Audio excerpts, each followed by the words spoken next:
Hello, salam, shalom, namaste, sat sri akal, aloha, hola, ciao, bonjour, buna, and privyet. It's really, really good to be with you again. And, we have a very special guest today that I'm very excited to have. And I know we'll be having a fabulous conversation and it'll be super, super interesting and exciting because guess what? We're doing this as a podcast. Well, you might be watching the video version of it, but this is also, by the way, being done for our podcast. And we have our guest who is Christine McAlister, and she is a podcast guest expert. So we're going to be talking about podcasting. That's so cool. Welcome, Christine. Thank you. Thank you so much for having me. Yay, you're so, so welcome. And I will have you just jump right in and tell us more about who you are and what you do. Mm, yeah, so I have kind of combined the last 2 decades that I've spent in media and my passion and love for coaching and teaching and marketing to become somebody who helps people really authentically and powerfully show up as a guest on other people's podcasts and use that to form relationships and network and also attract the right clients from it. Nice, nice. Most of the people who will be listening or watching this will be familiar with podcasts. But just in case there's someone who's watching, let's say, and is not so familiar with podcasting yet, what is a podcast technically? Yeah, so I guess the best way to describe it is like a long form recording that you can access anywhere that you have internet, right? So it's like a long radio conversation, but in depth, but then applied to the internet. Now that's most podcasts, and that's probably not a great definition, but there are a lot of podcasts that follow different formats because there are now 3 million podcasts. Yeah. So there are uh, audio interviews or productions or solo conversations that you can access via the internet. That is so cool. And I know like podcasting has really been growing in an amazing way. I remember when I first started podcasting, it was back in, my gosh, I don't even remember, maybe like 2016 or 2017. And just in that period of time, I've seen like a huge explosion in the number of shows and just a variety of podcasts. And like you said, even the formats, like when podcasts first started, they were pretty much all audio, but now we have video podcasts mixed in and stuff. Um, so, I mean, I guess any insight on why podcasting is exploding so much? Like, what's so awesome about it? Well, I think there's a really low barrier to entry. It's pretty inexpensive to produce your own show if you have internet access. And also, I think that especially over the last couple of years, with so many of us in lockdown, really it provided a way of connecting. And so there's been almost a 50% increase just in less than a year in the Wow. number of podcasts from almost 2 to almost 3 million, like in less than a year. So,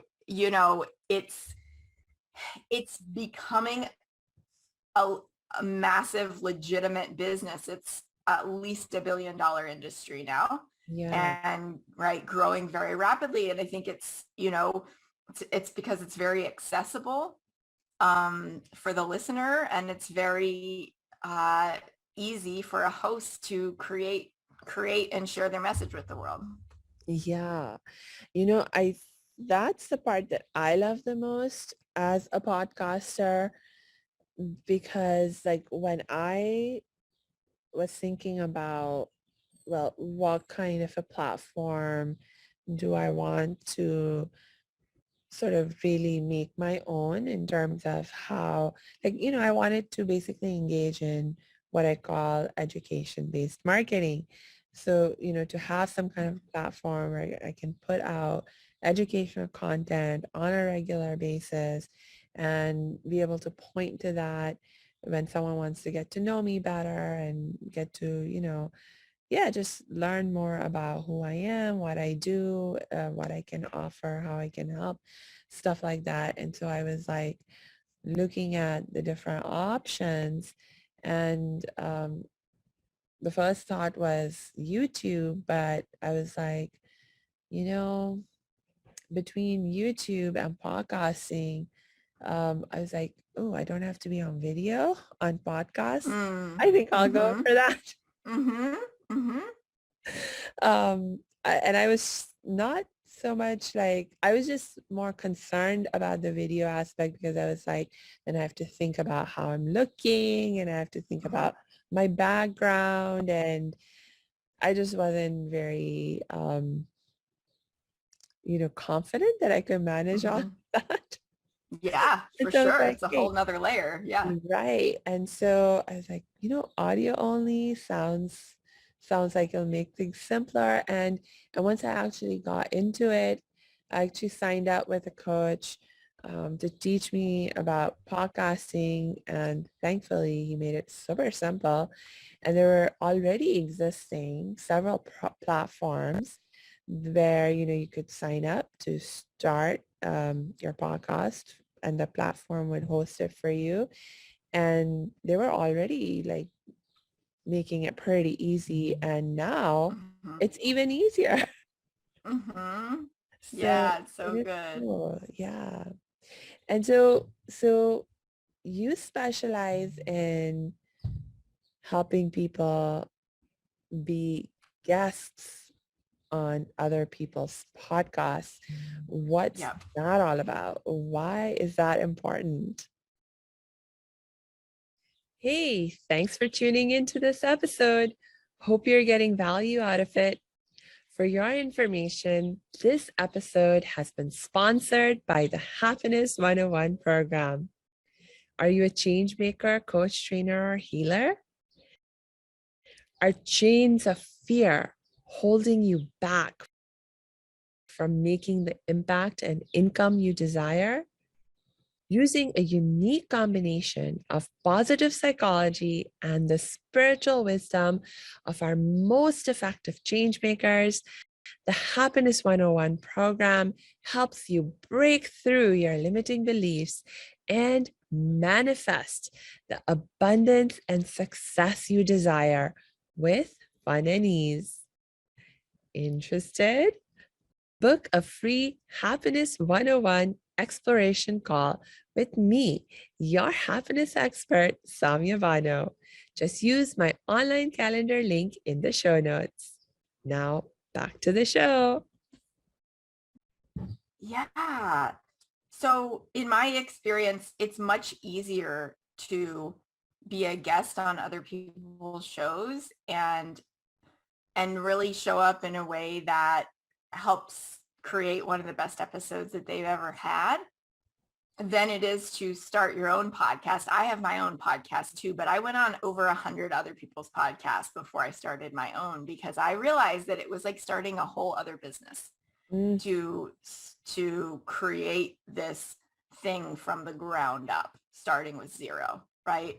So I love to interview and I love to be interviewed, both. And I just believe it is a really good way not only to get your message out there, but also to, if you want to have your own podcast, to learn from other people who are already doing it. And if you already have your own podcast, it is the number one way to grow your podcast. mm. So regardless of whether or not you have a podcast, you should be podcast guesting, in my opinion, if you like having real conversations with people. And if you're going to do guesting anyway, why not just start with just guesting before you add that whole other layer of complexity of having your own show? That's very interesting. That's very interesting. I ended up doing things opposite. My first podcast that I started, the one we're doing right now is my second show. The first one that I started, I had never done guesting at all. I just jumped right in to start my own. And with that one, I didn't do any interviews. I was just talking and Mm-hmm. sharing what I had to share myself. And like that was something that my coach had guided me to do at that point in time as the fastest way Mm-hmm. to just get going. And that made sense. Mm-hmm. Mm-hmm. And then when I started this current show, Make Change Fun and Easy, what I found, and I did it, and I did when I was starting this show, I had an intention of inviting other guests to come on this show. I actually found it really helpful to have had the experience already of having done my first show. Um, Mm-hmm. and, even in terms of inviting guests, I was, able to say, hey, so I've already done this one show and build up a followership and a subscriber list based on that. And so, I mean, I don't know, it just made me feel like it gave me a little bit more credibility um, Mm-hmm. that way. Um, but that's interesting. So when you didn't have your own show and you were podcast guesting on other people's shows, how were you leveraging, like what was the strategy that you were going in with in terms of using that as a strategy to help you grow your business? Mm-hmm. So certainly like connections, right, with the hosts, and then also going on podcasts where I felt like my people might be hanging out, right, in Um, one way or another, and then having a way to move them off of the episode by giving them something that they wanted and needed, and just talking really openly about who I was and who I wasn't, right? So it was very, very clear, like people could self-identify really, right? Whether I was for them or not. yeah. Okay, so go on other people's shows. It's a great way to raise awareness about who you are and what you do. Make sure you have some kind of something that you're offering to your listeners so that they can Mm-hmm. connect with you outside of that. Um, did you encounter any obstacles as you were going through this process of podcast guesting? Yeah, to be honest with you, it's very time consuming to do it right. And now that I have like a kind of an internal agency that does this, we know hours and hours are spent on pitch, and plus more hours in finding shows, plus you don't get to choose who says yes to you, who doesn't. When podcasts get aired that you've recorded, there's so much about doing this that is out of your control, and you have to make your peace with that, right? If you're a control freak, which I would say I'm a recovering control freak, then it's going to be a challenge for you, um, because you're going to be very attached to what you think it should look like. So I'd say that that's really important. Where I see a lot of people giving up is like they don't want to invest the time, or they don't feel like they have the time to do it right. So they either don't pitch enough to start seeing results, or they give up too soon, right? Or they just decide they're going to send the same pitch to everybody and they spray and pray it, and that doesn't work. That is a very interesting point. That is a very interesting point that you can't just send the same pitch to everyone because with podcasts, I mean, we have a specific topic, we have a specific audience that we're catering to. So I can see how if you just send the same thing to everyone that you want, whose shows you want to be on, they'll be like, I don't think you're a great fit for me. Right. Exactly. Mm. Yeah. Like if I was just in this for like a cash grab, right? Like you wouldn't have invited me to be on your show, but we connected because we're both change makers and that's who you Yeah, serve, right? that's right. That's right. So Yeah. And not only are we both serving change makers, but also like I wanted to make sure that we'd be a good fit in the way that we serve change makers and the way we talk about it and so forth. Um, yeah. yeah. Okay. So there's potentially of a lot of pre-work that you have to do before you get to be podcast hosting. Any tips on how to make that work easier, more fun? Yeah. So, I mean, I think for me, it's always really fun when I find a host that I genuinely feel a connection to and like as a person, because then creating a customized pitch is really just the bridge. Like it's just communicating here is why this would be a lot of fun to have this conversation, right? And so when if you like listening to podcasts, then it's not like you might have to find extra time to find podcasts to listen to. Like you might have ones that are your favorites already that could be potential, right? And you get to listen to an episode and learn something while you decide if it's someone that you want to send a pitch to. So I think it's more about kind of going, this gets to be fun because I get to learn and I get to use this to find, more people who are like my tribe. And then it creating a pitch is just that simple connection between the two of you. That makes a lot of sense. That makes a lot of sense. And so to as a way of finding appropriate shows, you just sort of listen to Mhm. various shows, you see what you like, and then see where you can serve their audience and also Yeah. do it in a way that's obviously win-win for you both. Um, okay, that makes a lot of Yep. sense to me. Anything else about like you can share in terms of wisdom of how to be an awesome podcast guest? So when you do your pitch, like you're more likely to be accepted. Mm-hmm. Mm-hmm. So I think the frame or the mindset of the whole process from research to pitch to the host is inviting you onto their stage. I think where a lot of people get it wrong is they make it very transactional. And it's like, hey, look at me, look at me, look at me. Like, you should have me on your show because blah, blah, blah, blah, blah, blah, right? And it's important for someone to understand what value you're going to bring. But most people are just in it to have this conversation and never do anything ever for that person again. They're not going to share the show when it airs.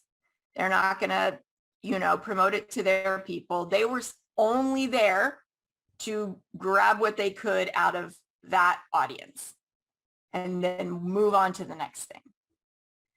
And some people are very conscious of this and some people it's unconscious. It's not always malicious. But when you go in thinking about the long play of, I'm going to choose somebody that I would actually like to be friends with, and this is just the first conversation that we're going to have of many on and off of podcasts, it changes the game because you're not just there to read your talking points and go on to the next one. You're genuinely forming a connection, a human connection with this other human who happens to have a podcast with listeners, right? And people can feel that. They can feel it in your pitch.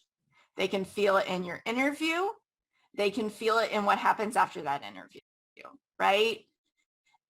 And most people just, again, don't invest the time or energy to actually connect and create relationship with this conversation.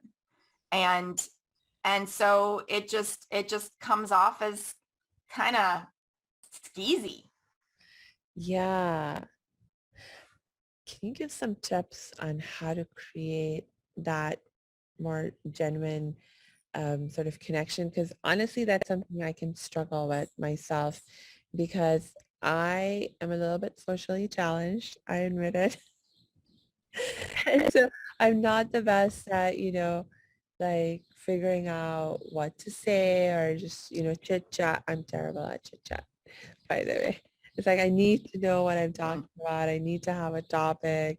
And so oftentimes I think I can really struggle with coming across as being too transactional in the way that I approach and deal with people. I mean, that's not my intention at all. That's not where my heart is, but I struggle with my social skills a little bit in that way. So any Mm-hmm. tips on Mm-hmm. how do you, it's like, it is a professional relationship that you're developing. So how do you do that and not have it just be, transactional where it feels off? Yeah, it's such a good question. And thanks for asking that. And what I would say is like this, to your point, this is a very different skill set Mm-hmm. than being a host. Mm-hmm. It's a very different skill set than doing Facebook Lives on your own or speaking on a virtual or a real stage or running a webinar or a training. Like it's totally different. So I think the first thing is like, give yourself permission that this is a different skill, that just because you might be good at every single one of those other things doesn't mean that you're automatically going to be good at this. Yeah. Um, and how do we get good at anything? Right? I mean, you know this from podcasting, right? You did your first show. You just told me you did your first show solo. You learned a lot. You got some confidence. And then you were ready to do something different where you started bringing on guests, Yeah. right? And you've been doing this for several years. And so I think part of it is just going, this is going to be a growth edge for me. And I think for you, because I know your heart, like it's asking how would I treat this person if I wanted to make them my friend? Mm-hmm. Right? How would I treat this person if I wanted to make them my friend? What would I do if I just had a great connection call with somebody or I came across somebody on social media or something and I was like, man, I really want to follow them, or wow, I really look up to them, and like, I would love to have them in my world. Mm-hmm. Right? And then just do that. And that's going to be different for everyone, but that really simplifies it, right? Because you can look at how do you take care of the people in your life, your friends, your clients, whoever, right? That makes a lot of sense, Christine. Thank you so much for sharing that. And I'm thinking like maybe talking about tips for being a great guest. So as you had highlighted for us earlier, there is a before process, before you actually get to be on someone's show and get to be a guest. So we talked a little bit about how to be a great guest in that context, build a genuine relationship, like make sure it's not all transactional when you approach the person and so forth. What about being a great guest when you're on the show? Any Mm, tips on what you can do when you're on the yeah. show? I think my biggest tip is treat it like a conversation Mm, instead of like you are being grilled. So many people are so scared to be interviewed. Like, oh, what if they ask me a question that I don't have the answer to? Well, what if they do? You don't have to have an answer. You could say, I don't really know. That's not my area of expertise. Right? You could sit there for a minute and think about it and see if anything comes to you, right? So I think a lot of it is, yeah, going in to create that connection through conversation. And when you do that, it's different than the way that most people show up as a guest, and Mm, people are going to feel it. The host is going to feel it and respond differently, which means that the audience will feel it and respond differently. yeah, that makes sense. So like basically work on your own confidence, work on just feeling more comfortable yourself so that you can go into being the guest on that show with that energy. That Yeah. makes a lot of sense. Yay. Cool. Have you ever experienced, I mean, now that you are both on both sides of the Yeah. equation, you have been an awesome guest on many shows and you're a host and you invite people on your shows. Do you see any like challenges that, main challenges that people run into in terms of being an awesome guest when they're on Mm. the show? Yeah. So we talked about it a little bit, right? Like going in with these talking points, you feel like you need to shove across the thing. And what if we don't get to this thing that I want to make sure? Like one of, I think, the worst things that people can say, and people have told me this that have been proud of it, is like, no matter what they ask me, I always find a way to talk about the same things. I'm like, people are going to feel that. It's going to sound like you're reading a script. This is not a speech. It's Mm, just not. And frankly, if someone connects to you on a podcast, they hear you on a podcast, they might search for other podcasts that you've been on. And mm. if they go to the second one and it sounds exactly the same as the first one, they're done, Yeah, yeah, right? yeah. And I mean, that's a very valid point because I know one of the things that I do is when I get to be a guest on someone's show is that I love to promote it among my people. And if every time I promote an episode that I've been on someone else's show, and if I'm saying the same things, like why would I bother promoting it? Mm, yeah, exactly. So it's just thinking about even those couple of things makes a really big difference. Yeah, I do, I guess I'm trying to have a little bit of empathy for the people who have this attitude of just being like, I talk about the same thing or talk about whatever I want regardless of what I'm asked. It reminds me of, um, I'm part of this organization. It's a survivors speaker bureau. It's a speakers bureau for survivors of sexual assault, sexual abuse. I'm a survivor of sexual abuse myself. And so I'm part of this speakers bureau. And I remember they were taking us through a media training.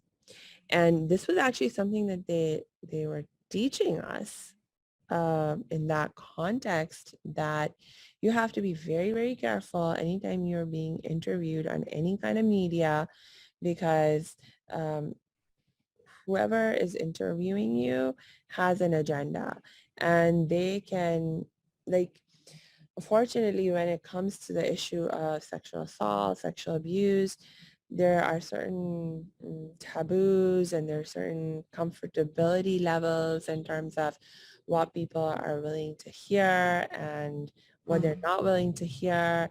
And, a lot of times, for example, if you're telling a sob story mhm, that aligns with their preconceived notions and the myths that people have in their minds about who a victim is, what a victim is like, etc., mhm, then they're happy to broadcast you confirming that. But if you mm, say something different, if you do some myth busting that mm, they don't approve of, then you're likely to get edited mm, in mhm, some way that either like it just doesn't get aired, or it's manipulated in a way where what you said doesn't, the meaning of it changes. Mhm. And this was like a huge concern that they were like warning us about, especially for like TV related media interviews. But as I'm thinking about podcasting and being on podcasts, I'm like, that may be something you have to be aware of, but that you could probably filter out in your Mm, research on whose shows you're going to and stuff. yeah. I mean, why would you want to go on a show where you might be subjected to something like that? Right. And so I would just filter filter that out beforehand, and so then I don't have to have that as a concern, Mm, and I can just go in and focus on being my authentic self and mhm. sharing my authentic message. Yep. Yeah, I love that. That's so well said. Yeah. All right. So cool, cool. All right. So we have now got some awesome tips from you for how to be a great podcasting guest. Before you go on a podcast, some good ideas for when you're on a show. Any tips for how to be a great podcast guest after you've done Yeah. that? And you actually already said it, so you get the credit here, but it's share it. Oh, Share it with your people. Like hosts get genuinely sad because by this point, they have put hours and either sweat equity into editing it and making the graphics and all of the things that go along with uploading it, etc., and or dollars, like mhm. real dollars, Yeah. maybe 100 or more dollars into creating this thing that is marketing you, right? And so when and they also are spending their social capital Right. by saying like, you should listen to this person, they're worth listening to. Yeah. And then when they go to the trouble of saying like, here's some graphics or here's the link, I'd love for you to share it, and you don't, they know, they notice. That relationship is not going to move further, Right. most likely.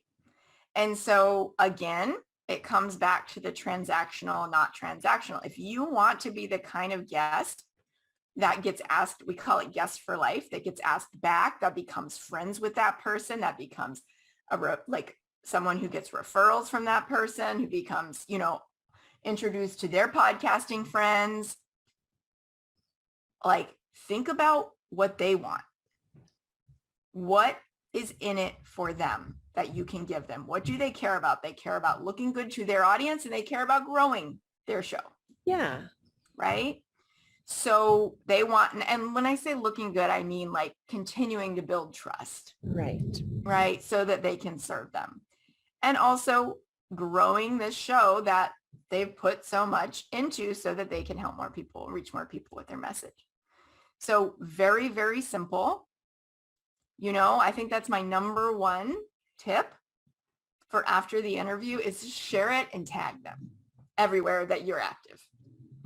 Yeah. Yeah. And I know, like, for me, I have a huge variety of guests. By variety, I mean, actually, that might not be the best word, but what I mean is that they're in different places in their business growth journey, Mm-hmm. in the sense that some of them are newbies, and so they don't have very many maybe established followers and so forth. But I still really appreciate them spreading the word to whatever extent that they Mm-hmm. can, you Mm-hmm. know. And in fact, like, I appreciate the efforts of the people who are still, relatively newbies more, because, for the people who already have like a following and they have systems set up to just, do their marketing and stuff like that, it's like, okay, like in my case, I'll be like, oh, I interviewed on this show. here my virtual assistant Mm-hmm. Mm-hmm. posts this link on all my social media. Mm-hmm. And we have like a process set up, and it's like for me personally very little effort now. It's Yeah. my VA doing most of the work, but for someone who's like doesn't have a VA to do that for them or whatever, they're like actually going to be spending time and Mm-hmm. effort to, post it, maybe send it out in emails or whatever, because they might not have as much of a social media presence or whatever. And so it's actually in some ways more effort that they're putting in. And I Yeah. really appreciate that. Yeah, but oh, I love that. That's really beautiful. Yeah. Yeah, cool. Oh, it's been so much fun chatting with you, Christine. And I'm like, wish we could keep going for way longer, but we have to start wrapping up for today. Do you have any last shares that you would love to communicate right now? I think really just to inspire you of what's possible. I mean, this is the best way to attract clients with just one touch of any of the platforms that you can have, right? I don't even know what the number is on social, 12 maybe times someone has to see something before they remember it. This is the complete opposite of that. And I know everybody has to do their work on their mindset around who would want to listen to me. What do I have to say? What if I sound stupid? Like the biggest thing is to just be willing to experiment with it.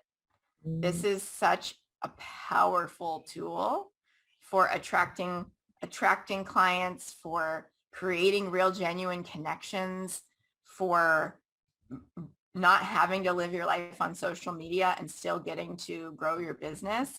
And yeah. so, it's worth playing with. And I hope that inspires you.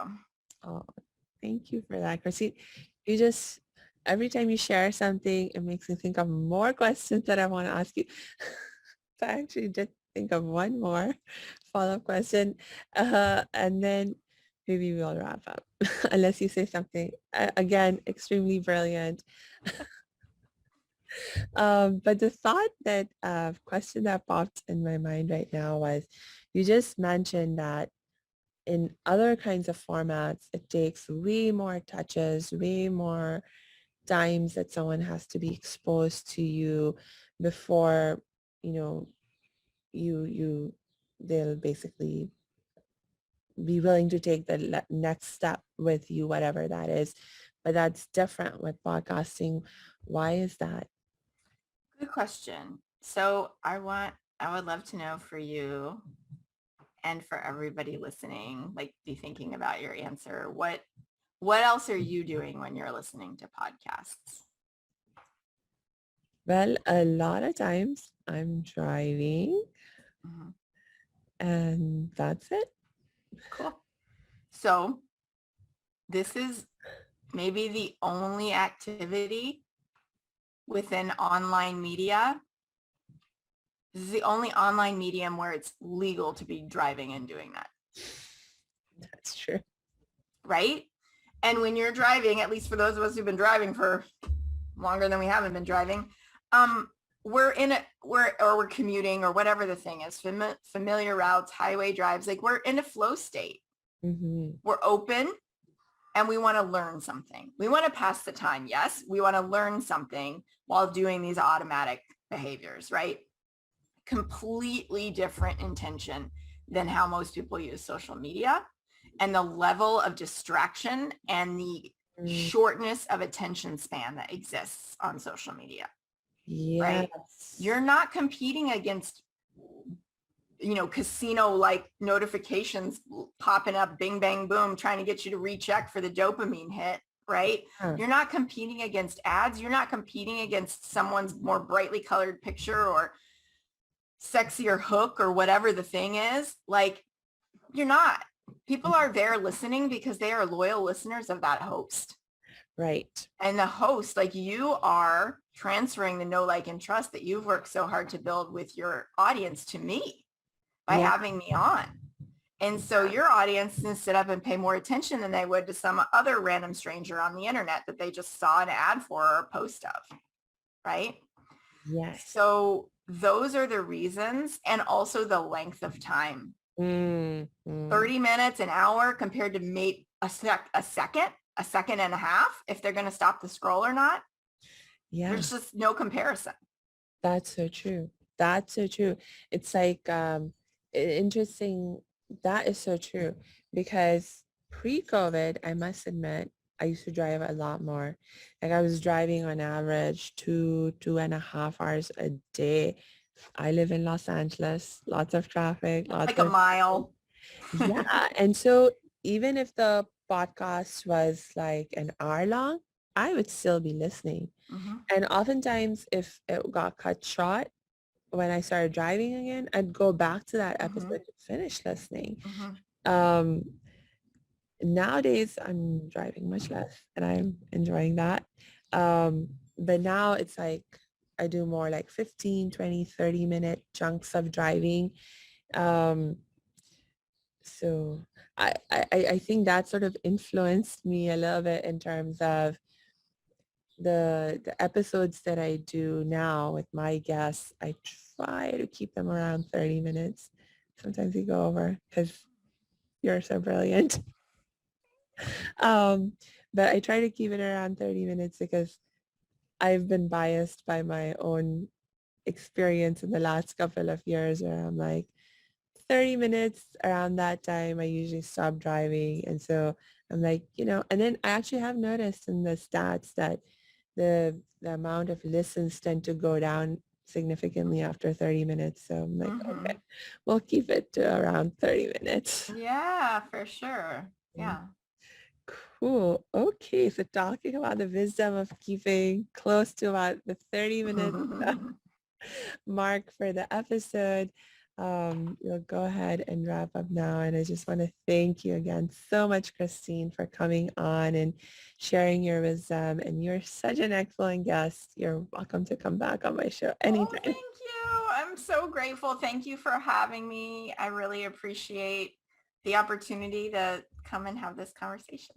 Yeah, me too. And for all of you who are listening, please make sure you check our show notes because we will be adding Christine's links in there so you can connect with her if you're at all interested in the strategy of using podcast guesting as a way to grow your business. I think it's fabulous. So do check out the links in the show notes. And until we connect next time, I just wish you lots and lots of peace and joy.